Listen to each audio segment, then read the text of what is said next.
ओढा गावात चोरी करणारे 3 चोरटे जेरबंद. रुपये 1,81,000 किमतीचा मुद्देमाल हस्तगत. गुन्हे शाखा युनिट 1 ची कामगिरी. ओढा येथील फिर्यादी राजेंद्र बाबूराव पेखळे यांनी दिनांक 6 ते 7 फेब्रुवारी 2025 दरम्यान ओढा येथील त्यांचे संजीवन दूध संकलन केंद्र दुकानच्या बाहेरून दुधाचा डम टँक चोरी झाल्याबाबत दिलेल्या फिर्यादीवरून आडगाव पोलीस ठाण्यास गुन्हा दाखल आहे.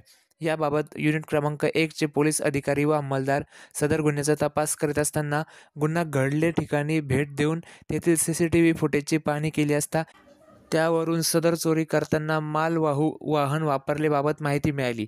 त्या अनुषंगाने आरोपीचा शोध घेत असताना पोलीस अंमलदार मुख्तार शेख यांना गुप्त बातमीदारामार्फत खात्रीशीर बातमी मिळाली की सदर दाखल गुन्ह्यातील चोरीस गेलेला दुधाचा डम टँक हा दत्त चौक अंबड लिंक रोड येथे विक्रीकरिता महिंद्रा जितो प्लस या गाडीमध्ये भरून येणार आहे अशी बातमी मिळाली.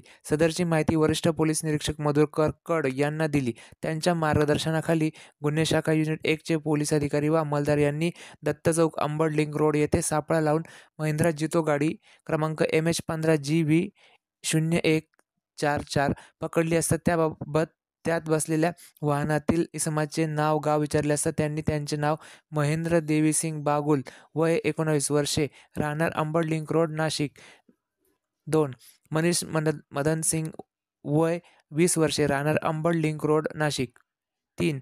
जमीर उल्ला अब्दुल्ला खान वय 22 वर्षे राहणार अंबड लिंक रोड नाशिक असे सांगून त्यांच्या ताब्यातील वाहनामध्ये दूध संकलन केंद्राच्या बाहेरून चोरीस गेलेले स्टीलचे दुधाचे डम टँक ग्राइंडर मशीनने कापलेले तुकडे मिळून आले. त्याबाबत संशयित आरोपी यांच्याकडे विचारपूस केली असता त्यांनी गुन्हा केल्याची कबुली दिल्याने सदर गुन्ह्यात वापरलेले वाहन, ग्राइंडर मशीन व डम टँकचे एकूण 22 लहान मोठ्या आकाराचे तुकडे असा रुपये 1,81,000 किमतीचा माल हस्तगत करून गुन्हा उघडकीस आला आहे.